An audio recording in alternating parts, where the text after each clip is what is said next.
Hello and welcome back to another episode of Beyond the To-Do List. I'm your host, Eric Fisher. This is the show where I talk to the people behind the productivity. This week I'm excited to welcome back Ian Morgan Cron. He's the author of the book, The Road Back to You, the producer of the Typology podcast, and this is a follow-up episode to last week's episode on the Enneagram. If you missed that one, I would suggest going back and listening to that first, potentially, if you're not familiar with the Enneagram at all. That was an Enneagram 101 episode to get you familiar with it. This episode, however, Ian and I dive deeper into the Enneagram, specifically in the world of productivity, and talk about the productivity hangups of each of the 9 types of the Enneagram, and then how to overcome them. So, since I'm a 5, and I like soaking up lots of information, I'll get out of the way and say enjoy this conversation with Ian Morgan Cron. Well, this week it is especially my privilege to welcome back to the show Ian Cron. Ian, welcome back to the show. Hey, it is a delight, Eric. Thanks for having me back on. You know, most people, they're like, oh, hey, don't call me an expert, that kind of thing. But, you are an expert in the Enneagram. You have wisdom beyond what others have in that area. So you're my expert. I'll put it that way. Well, I'm glad to be a consultant to you. There you go. And you have an excellent book that I have read, as well as a podcast where you interview people. I wouldn't say interview. You have great conversations about Enneagram types with people about their types and even groups. You've had some panel discussions about various types there. But when we talk about the Enneagram, let's do a quick disclaimer for people who maybe haven't heard the first episode. And if you want to do a deep dive into what we talked about there, you can go back. I'll link that up in the show notes. But the Enneagram essentially is a typing system, personality typing system. And what is the main gist of what the Enneagram is in regards to that? Sure.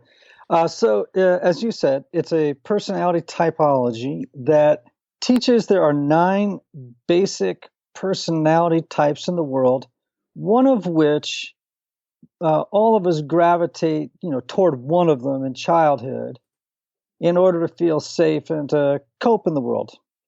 Each of those 9 types has an unconscious or underlying motivation that powerfully influences how that type thinks, feels, and acts in the world. And ultimately what the Enneagram does, of many things actually, is it helps us develop the all-important characteristic of self-awareness, apart from which we are severely hampered in our relationships and in our work. And then one of the other key pieces that I think will be important to put in place here before we go into the 9 types and how they interact with productivity is this idea that even though you have a type, what that means is it's not that you're locked in. And as you've said, it's not locking you into a box. It's getting you out of the box. Mm-hmm. That of all the 9 types, it's really a percentage. It's like a pie chart, and you have all 9 types in you. It's just that there are the predominant, like which one is the biggest slice of the pie for you, and then moving forward from there. Absolutely. So I like to say, like I'm a type 4, right? And so what I tend to say and encourage others to say is, I'm a dominant type 4. Yes, I have features of all these different types, but there is one that each of us really click into, we really identify with. And particularly for the sake of our conversation today, the goal is for us to be healthy in our personality, to be living in maybe what I would call the blessing side, rather than in the unhealthy spectrum of our personality, which is kind of the curse side. So, it's like the old, maxim, what's best about you is what's worst about you. What's worst about you is also what's best about you. So the goal is self-awareness that can lead us to the freedom to make different choices when we see that our personality is beginning to spiral into unhealth. And these 9 types are going to have different difficulties when they're trying to achieve things in their life. And I thought it'd be really interesting to walk with you through each of the 9 types and see what are the productivity hangups of each of those types and how can they overcome them. Sure. How do you want to do that? You want me just to run through them? Yeah, well, so let's just go through. So I think what's best is, and by the way, again, if you've not figured out your type, you might get an inkling of what your type is by hearing, oh, that's where I get hung up with productivity, So, let's go through, let's literally go 1 through 9 and let's talk, okay, ones are this is where they'll get tripped up. And then let's talk about what they can do to overcome that. And then we'll move on as we see fit to the next numbers. Great. By the way, people can also go to my site, exploreyourtype.com, and take an inventory. It's very, very quick. Now, by way of, transparency, there is no self-report assessment, whether it's Myers-Briggs, DISC, it doesn't matter. Whatever it is, that is completely accurate. I'd say they're only accurate about 60% of the time. That said, it's a good starting point before they jump into a book and get a much more solid understanding or a more valid result on their type. Perfect. Great. So let's start with the ones. Ones are called the improvers or the perfectionists. When they're healthy, these are people who can improve anything, right? They just can improve anything. But they have a compulsive need when they're to perfect or improve themselves, others, and the world around them. And when that gets unhealthy, it's not so great. In terms of productivity, particularly when they're stressed, ones tend to hold themselves to a higher standard than other people do. So that can lead to relational problems in an office setting because, people who don't live up to that standard can feel judged and criticized by the one. But I would say this in terms of productivity. Ones can procrastinate in their work because they're afraid to start projects much of the time because they're afraid they won't do it perfectly from the onset. Oh, yeah, I can see that. Yeah, so if you see a one, sit in front of a blank computer screen, tapping a pencil on their knee, chances are you need to go over and just tell them, hey, it doesn't need to be right or perfect right out of the box. Just get going. We can repair it as we go, but you got to get going. That's just one of many, but that'll get you started. So twos are called the helpers or the befrienders. These are people who have a need to meet the needs of other people. Okay, these are the lover types. You know what I mean? They are the most interpersonal number on the Enneagram. They go to bed at night thinking about relationships. They get up in the morning thinking about relationships. They tend to get sidetracked by always attending to relationships. You might see them, they're the types who are always wandering around, calling people, talking to people at their desks, checking in, making sure everybody's all right. And in a way, you got to kind of let them do it, right? Or they have to allow themselves to do it if they work by themselves. However, they really need some built-in structures, time-limited meetings. They got to time themselves in calls. They got to give themselves deadlines to accomplish non-interpersonal tasks and remind themselves that, hey, I can build relationships later in the day or love on people and ask them about their marriage, but I got stuff to get done right now. And they just got to hold themselves to doing it and not always focusing on friendships or attending to other people's needs. Okay? Interesting. Yeah, I like that. So they almost have to, because you can't systematize relationships. So they almost need to put in place some kind of structure to make sure that they exit out of that relationship or because they're so driven to have relationships, maybe they do need to put a system in place to make sure that they are, giving themselves permission to procrastinate on those relationships so they can focus on the task at hand. Yes. Now, I would say that there are differences when people are working for themselves and when people are working in a team setting. So twos actually would rarely work alone because they are so interpersonal. Right. That they would very rarely be in a setting where they would be isolated or away from people all day long. If you see twos wandering around an office, going from desk to desk, checking in with people, in some ways, if you're a smart supervisor or team leader, I would just tell yourself, guess what? That's how they work, and make allowances for it. But at the same time, eventually, you do have to go to them and say, "Are you meeting this deadline? I also tell twos sometimes, I want you to put like an egg timer or some kind of a stopwatch on your desk and tell yourself this next phone call will last 3 minutes, 4 minutes. Or I am going to allow 5 minutes for this, this meeting with this person, or just so that they can get back to task and not be distracted by relationships and attending to other people's needs. Perfect. Yeah, that's a great way to kind of self-dictate or, in other words, keep on track, because that's one of the things I think that we all the types will maybe have difficulty with in these days. Yeah. So one of the things I would tell you, what's your number again, Eric? I don't remember. I'm a 5. Okay, you're a 5. All right, well, I can't wait to get to 5. Yeah, okay. Yeah. So I would just tell you, you're a 5. So you're a lot less social than a 2. Yep. A lot less social. I mean, you couldn't be less social than a 2. Okay. But so here's what the beauty of the Enneagram is. You, if you didn't know it, you might look at that 2 and think to yourself, what a time waster, what a slacker, not getting their job done. Why aren't they more, focused, blah, blah, blah. Well, the reality is that this is their gift. I mean, their gift is they're going around that office spreading the love and also, maybe getting work done, but preferring to do it by consulting in relationship and in conversation with others. So you just need to remind yourself, particularly if you were their team leader, hey, this is this person's operating system. And as long as they get the job done, what do I care if it's different than the way I get it done? And there's beauty in the fact that all 9 types do things differently. So, well, I mean, for sure. And I would tell you that if you were a team leader as a 5, you need that 2 spreading love around the office, because you tend to be the most emotionally detached and distant person and the most isolating person on the Enneagram. And members of your team will often feel like they're emotionally not being attended to. That 2 is helping you out. Yep. It's a complementary position there. Absolutely. Sure. Okay. All right. So that's 3s. number 2. It's number 3.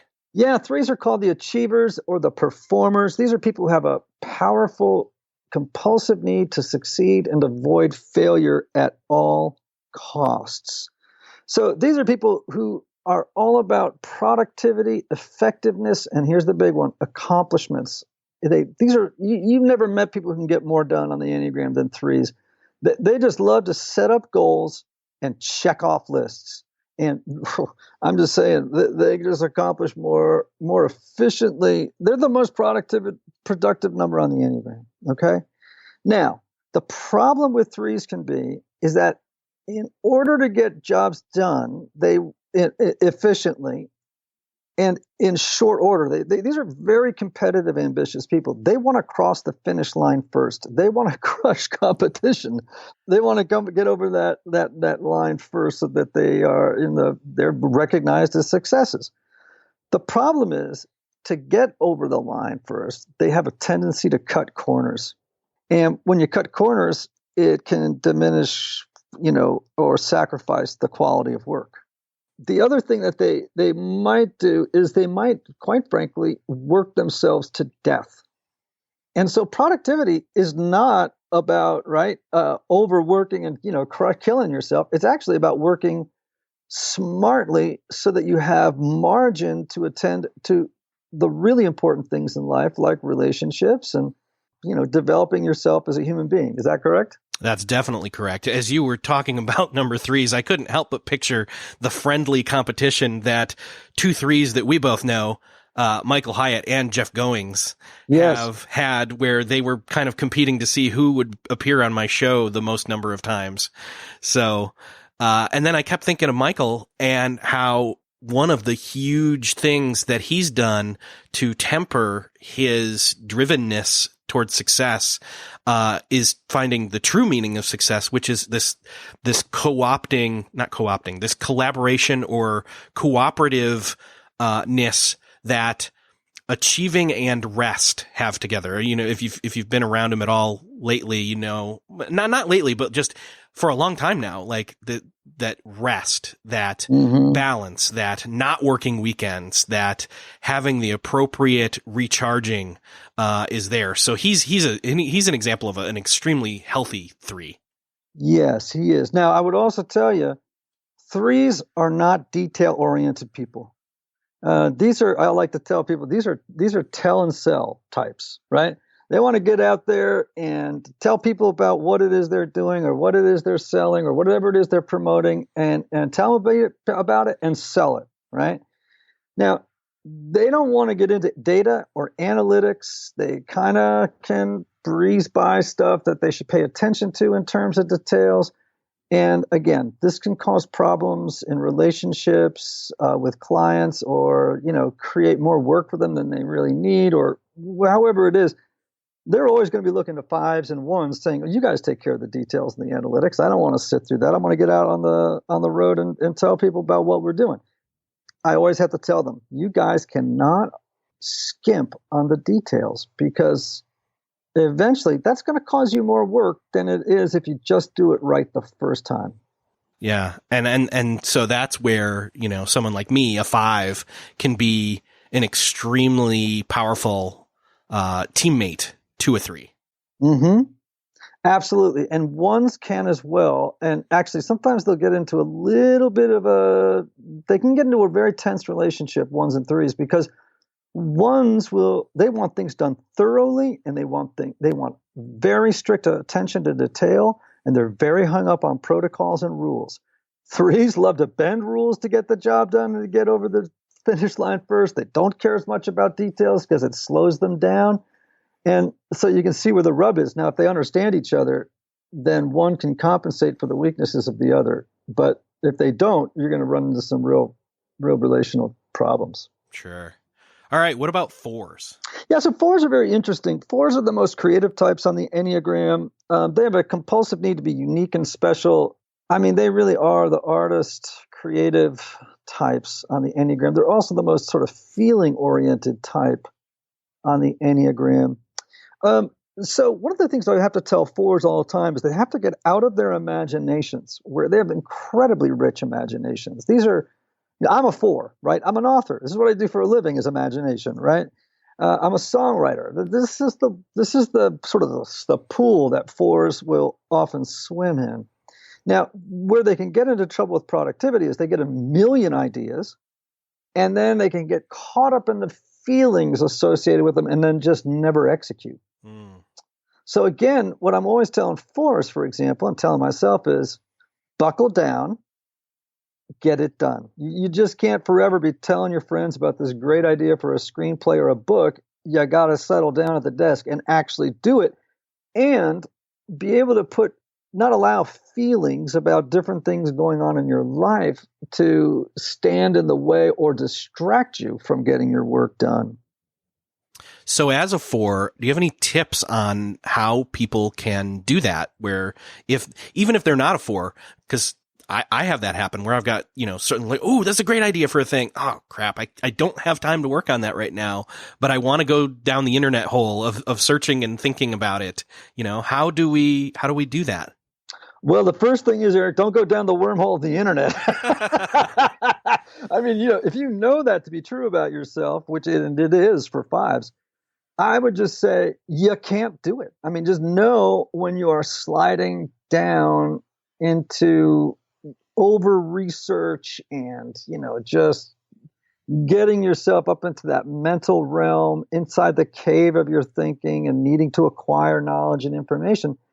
You've got to put that off until 7, 8 o'clock at night when it's your own dang time, right? But just train yourself. I can't do that in the middle of the day. I got a gig. Yeah. So having a designated time, a space or a time to spend on, maybe that's rabbit trail time. Yeah. As long as it doesn't hurt family time, I'm all for it. Sure. And I think with 4s, this is what's always helped me as an author. I always ask for a deadline. Now, you're going to get one from a publisher anyway, but I'll think forever about different books, and I keep a file of ideas and things like that. My agent will call and say, you got a book due on October 31st, right? Now, what that does is activate my anxiety. And I just have to, I keep journals of things. And if I have ideas for future book projects or I do. I get tons of these songwriting things. I just have a file. I put them in, write them down, get back on task. All right, so I'm on the 5. Oh, Let's God, I do love me this. some fives. Fives have a compulsive need to gather information and knowledge. Now, obviously, for all your listeners, I'm just giving one sentence Yes. on each of these types, okay? But there it is. And they do so really to fend off feelings of ineptitude and inadequacy. When they're healthy, that's not where they are, but when they're not doing so well, that's the MO, right? One of the things that people need to know about fives is that they can be, as I mentioned earlier, the most emotionally distant, often isolating types on the Enneagram. That means when you're working on a team, fives need to learn how to not just observe, which is, they're called the investigators or the observers, observe what's happening, but actually jump in and participate in what's happening, right? They need to connect with people, not just on the head level, but sometimes on the heart level. And this is important because, people who are just observing and investigating all the time can slow down processes by simply not being present to other people on the team. And I think that another thing that fives have to be careful of, as you mentioned, is getting stuck in research mode. Because frankly, you give a five a project and they will research it until they die.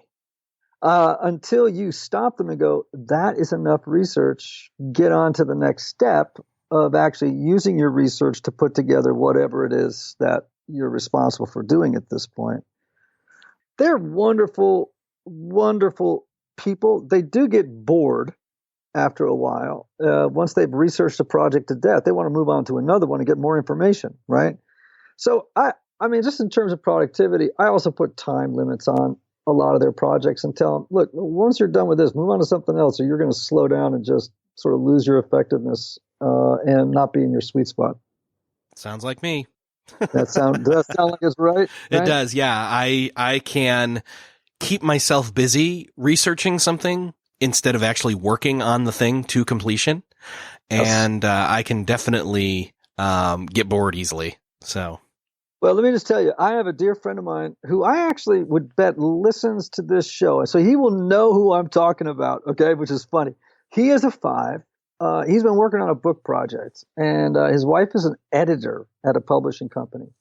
And I'm just telling you, he holed up in an office and researched this thing until it drove her batty. And eventually, she had to take him out of town to a cabin on the East Coast, so from Tennessee to the East Coast, to force him to sit down and data dump all the stuff inside his head to give it to a ghostwriter. oh gosh, yeah. And I suspect I know who that is, but we'll see after we're done recording. All right. Type sixes. These are people who have a need to feel safe and secure in the world. They can sometimes procrastinate by doing busy work. They can lose productivity by just putting off milestones or deadlines that they, need to get done. These are people who have an unusual amount of difficulty making decisions. Because of that, then they'll go around from person to person, either on their team or outside, asking what they would do in this situation, which I'm just telling you, in terms of productivity, can slow everything down to a crawl. So what they have to do is really begin to trust in their own decision-making capabilities. And once they make the decision, not waffle. Do not go back on the decision. And they just need to be reminded by other people that they are capable of making wise decisions. And at some point, they got to make a commitment and move on. I think they need to remember that there's no mistake in sticking with a decision, or there's no mistake in changing your mind down the road once you realize, due to new data, that it was the wrong decision. Totally. And by the way, and for each of these types, they can pick a person who's sort of an accountability friend who really understands their type and in the moment can ask them important questions about how they're doing and are they, beginning to fall prey to some of their core weaknesses.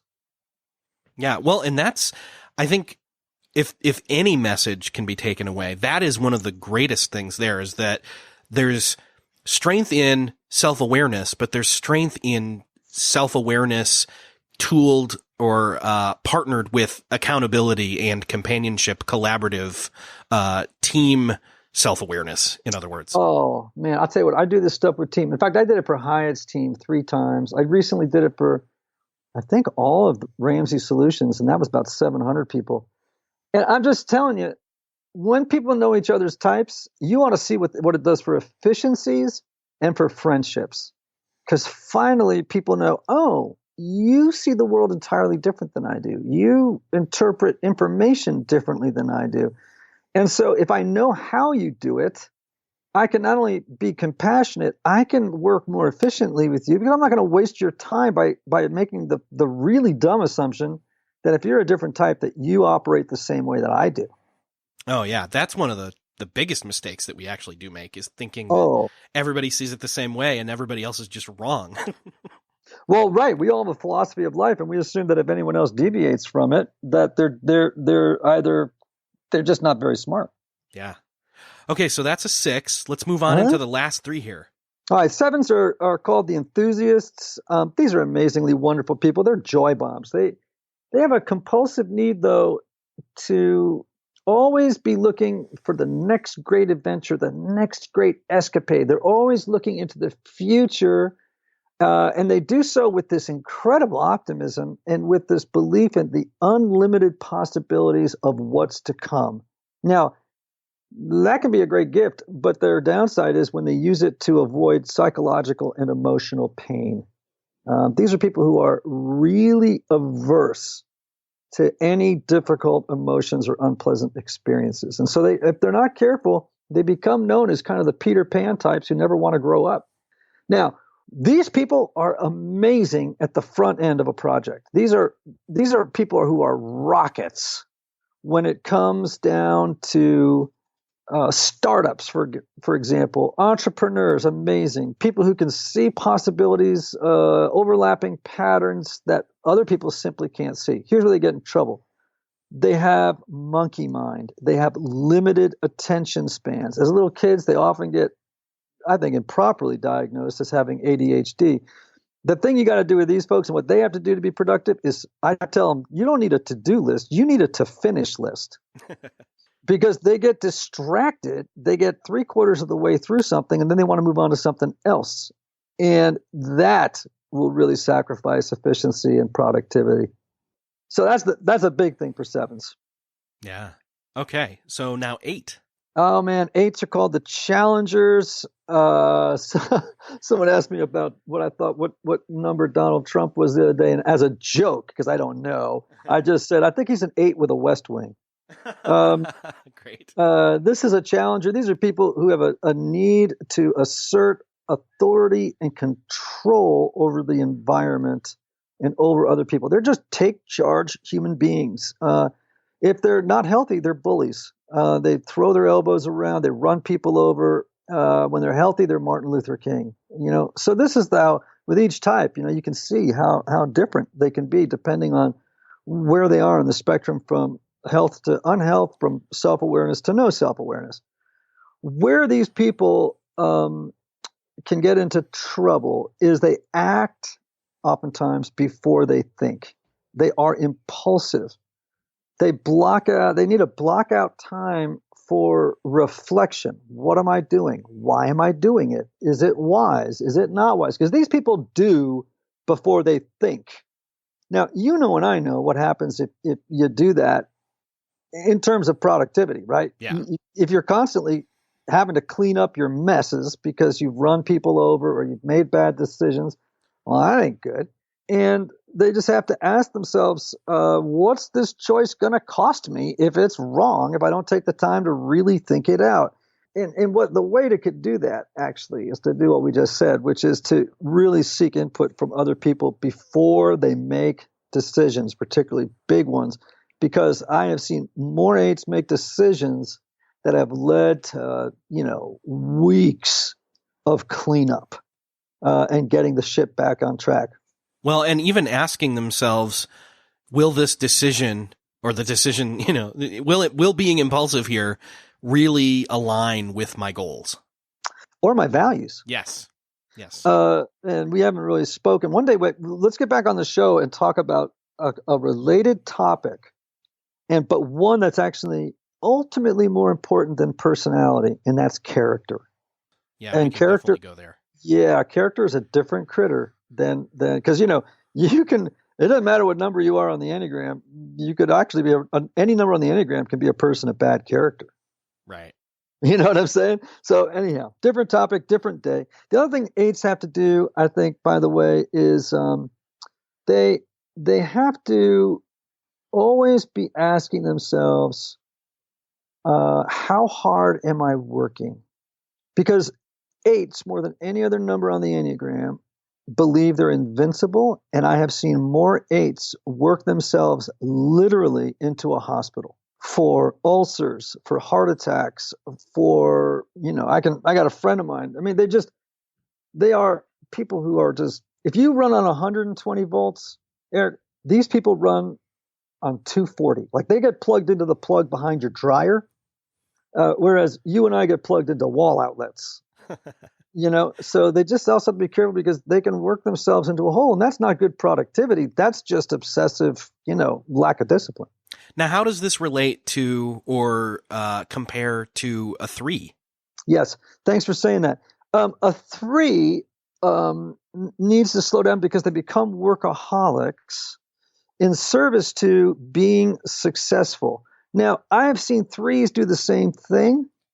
But they'll do it for different reasons. That's why these underlying motivations are so important to understand. But 8s have more energy than any other number on the Enneagram. 3s might come close, but 8s, Jack Welch, the chairman of GE in its most productive years, was an 8. They called him Neutron Jack.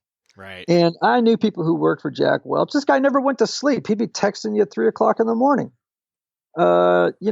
Waking you up.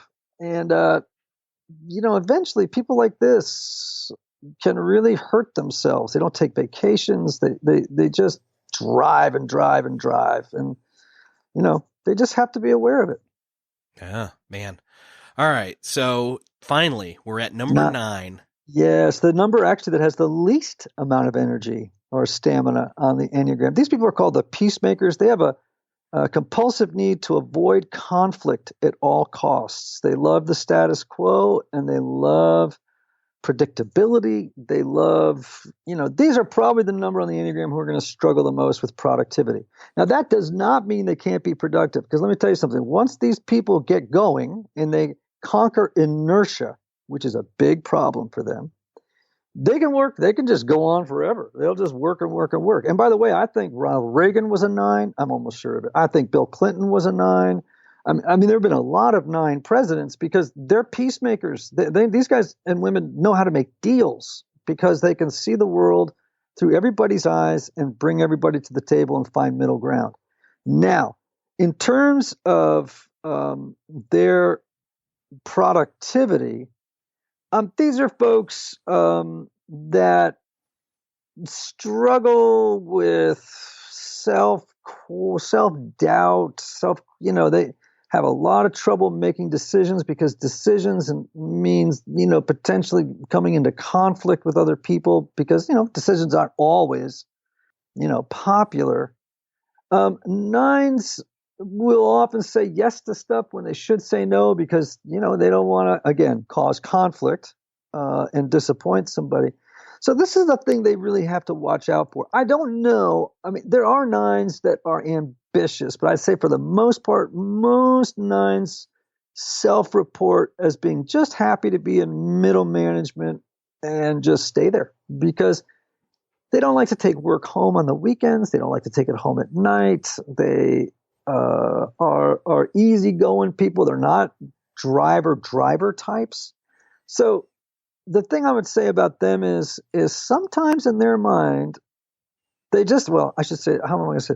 They just need to be reminded to stay on task because they're easily distracted for different reasons than a 7. They get distracted because they tend to go down the wormhole of whatever happens to be in front of them at the moment. Let me give you an example, a funny example of this.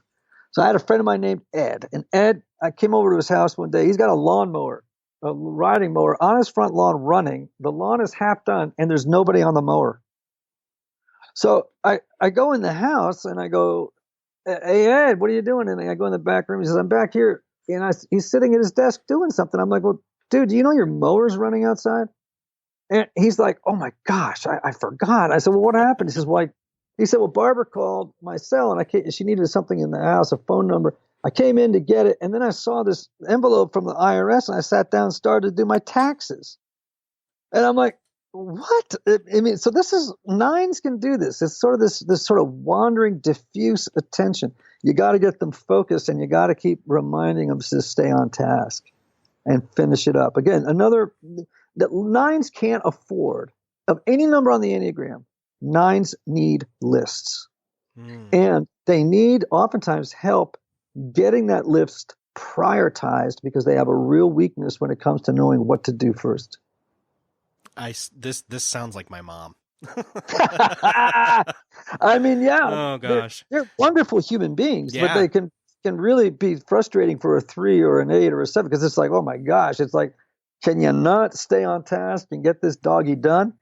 Well, of course they can. It's just when they become self-aware, they just have to put things in place to compensate or to address their weaknesses. We all have to do it. Yeah. It also sounds to me like they could use, when we're talking with partnerships and, other numbers, other types to come along and be accountable with them, they could use somebody who not just could help them with lists and prioritizing, but to even be a little more ambitious, possibly. Okay. So this is a great question. This is a great thing for you to say. So you can't change the way that people see the world, but you can change what they do with what they see. Okay. I am never, because this gets us into a conversation you probably don't want to have right now, which is the difference between disposition, temperament, and personality. Your disposition, I will never, ever get you to not be probably a more introverted person who withdraws. That is in your DNA. Okay. That's temperament, disposition. Okay. Now, you can discipline yourself to get out there and really hustle, but it's going to be more effort for you than it is going to be for a 2 or a 7, let's say. Right? Now, that said, I'm probably never going to get you to be someone who I can change your personality per se. Now, I can tell you, like with a 9, you can say to them, "Hey, let's do what we can with what you got, which is awesome. I don't know if you're ever going to be able to make them more ambitious than they are. That would take some, that would have to be a decision they make and something they put in place." I'd like, for example, I think Clinton and Reagan both married 1s.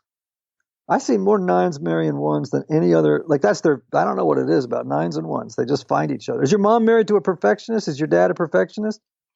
Well, he's passed, but I'd have to think about that. I don't know what he was, to be honest. Okay. I mean, I think 1s often help 9s get organized because they tend to be disorganized. And so I think that those 1s sort of give them ambition and keep their engines going. Yeah. Because once those people slow down, well, let me put it this way. Like I said to you earlier, once they're going, they're awesome. But when a 9 slows down or stops, inertia sets in, and it's really hard to get them going again. And as a friend of mine likes to say, who's married to a 9, like I am, by the way, that 9s start off slow and then they taper off. Yeah. Well, and You know what I'm saying? So you got to get them going. Yeah. I think what I meant when I was using the word ambition, I think I meant more what you just said when you use the word inertia. That makes a lot more sense, like inertia or momentum. Momentum, yes. Yes. So. Yeah. And when you see the 9 slowing down, they're starting to get into mission drift. Yes. And so when they start going into that, I have to warn my wife all the time, baby, you're going into mission drift. Stay on task. Keep your energy going on this particular task, because I'm just telling you, like my wife came in last night. And God bless her. I love my wife, but she's got stuff she's got to get done, before vacation. She's a teacher, and she'll walk in the house and she's got a crud load to do. And then if she sees a box on the table that came in the mail, she starts to open it. That may lead her, or then she may open it and it's got something in it that she needs to do something with, and she goes and brings it to the Christmas tree. She gets to the Christmas tree and realizes that she hasn't wrapped this present, so she wraps that. You know what I'm saying? And I'm like, honey, you got to sit down and do these grades right now and stop this distracted meandering. Yep. So that's a big productivity deal for them. Totally. Oh, gosh. And see, we could dive so much. There's a book here to be written, by the way. Just in case, there's so many Enneagram books to be written. It's ridiculous. True. But so that is a quick Reader's Digest version of all 9 types, the productivity, how they go about their work, how they can get hung up on their work, how they can move past it, and even some collaborative tips, which I didn't really anticipate us throwing in there, which was pretty cool. Well, yeah. And I would say to you, just in closing, I know, but I think what we didn't do today is we talked about challenges. And what I'd love to do one day is talk about the strengths these people have in terms of productivity and effectiveness, because each of those types have strengths. Totally. Yeah. Well, again, you'll have to be back on the show. I would love it. It'll be a regular thing every, once a quarter. Oh, yeah, because I have a very strong 3-wing, and I want to beat out Hyatt and Gold. I want those 2 guys to know that when it comes, I'm a game on with them. Nice. All right. Well, I'll have to hit them up on that for sure, because then that'll keep the game going. So, Ian, it's been awesome to have you on again. Thank you. I'm just super excited because honestly, I was just like, oh my gosh, Ian Cron's on my show. Very cool. And now it's been twice now. So, I highly encourage everybody. 1, they can grab your book, and 2, they can listen to your show. And 3, they can go take their type. So let's give them the sites for all of that, and I'll link them up in the show notes as well. Sure. Yeah. Thanks. The book is called The Road Back to You, an Enneagram Journey to Self-Discovery. And they can get that obviously on Amazon, Barnes & Noble, lots of their independent booksellers.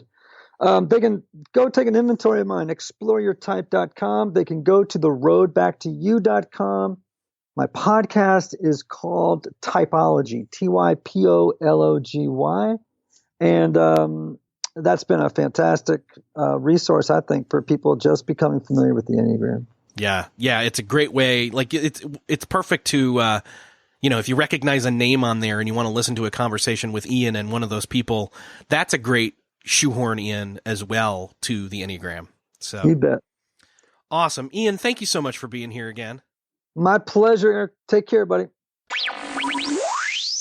Well, that's another podcast crossed off your podcast listening to-do list. I hope that you found this deeper dive into the Enneagram helpful. I was glad to revisit that and have Ian back on the show to dig deeper into the productivity hangups and ways to overcome them of all 9 types of the Enneagram. If you enjoyed this conversation, if you found this helpful, would you do me the favor, and somebody else the favor for that matter, by sharing this episode with them? You can do that by hitting the share button in your podcast player app of choice, wherever you're listening to this right now, or head on over to the show notes at beyondthetodolist.com. Thanks so much for sharing. Thanks for listening, and I'll see you next episode.